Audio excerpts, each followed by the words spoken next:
They really enjoy the outdoors. They're very humbling. So I think the outdoors are a great teacher. A little grouse on the trail. But if you ever get in trouble on the trail and you need food, they're easy to catch. Sales, I find salespeople, and we train thousands of salespeople. That weather's coming in. It's the subconscious that drives their behavior. So subconsciously, a salesperson who is afraid of rejection doesn't understand that they're going to hear resistance. They don't understand they're going to hear no before they hear yes. I find that the outdoors helps you to understand you're in circumstances that could be very dangerous. So there's fear present. And I thought the bears would be down low. This one is obviously still around. And you teach yourself what that fear is. You turn into it, just like it is in sales. If it's mountaineering or mountain biking, backcountry skiing forces you to learn about avalanches. You're in high consequence situations at all times. There's just a practical humility in knowing that you're in a place that could kill you. So, it's fun, but you gotta know what you're doing. Much like we're gonna do today, right? It's gonna kill you if you don't do it right. Hi, this is Rob Herbst. And I know two things: the great outdoors and the adventure of sales. Bear tracks. That adds to the excitement. Nope. Change my mind again. It's starting to soak in. Feeling alive. Okay, ready? All on the adventure to finding the bottom of the crag. Well, we train thousands of salespeople. If they just think they're there to present a product, just blah, blah, blah with their product and its product features, and the customer is automatically supposed to buy something from them, that's not very gratifying. We don't need that anymore. Just buy it yourself online. What feels good is to find and fix problems for customers. See by the cliff that we have a problem to solve. That's our problem. So Darcy and I are going out today. We both have experience rock climbing. He hasn't climbed in this area. So if you think of Darcy as a customer, Nice moves.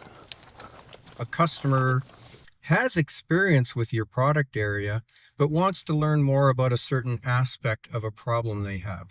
How's that feel, Darcy? Good. They want to study a problem of how to climb into a new area, Nice. a new rock face, but they're trying to grow their knowledge and expertise to address a specific problem. In this case, we have to find our way up this rock and at the same time guide the customer how they're going to get up this rock and learn this new technique. What are your options, Darcy?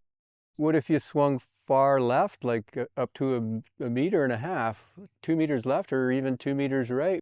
I built out Spire Selling to address the shift for salespeople. We have companies that have literally laid off 40% of their salespeople because the salespeople aren't needed.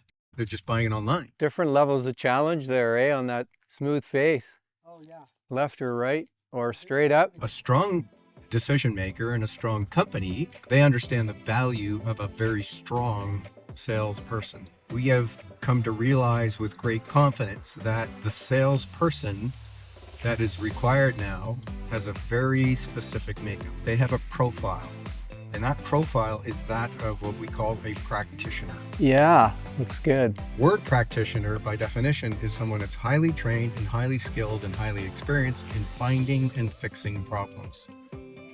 And they find and fix problems for customers that are in uncomfortable situations. They're complex in nature and they have high consequence to the customer. So you think about a practitioner, a sales practitioner is comfortable in their area of expertise. You know, a little bit of input and a different vantage point, different insight. You can provide another way of looking at things. Need somebody from the outside to come in and diagnose using a methodology and then develop a custom solution. Doesn't matter the product area or service area. That's what you need a sales practitioner for. Otherwise, just buy it yourself online. Oh yeah. So that's why Spire Selling exists. We want to create this and evolve this entire movement. This isn't complicated, it's very simple. You make sure that a sales practitioner is obsessed with finding and fixing a problem for the customer. So we've written a couple of books on it, and we've got a number of courses that help teach that. But Spire Selling exists to really refine this profession, and it's a wonderful, meaningful profession. You got it.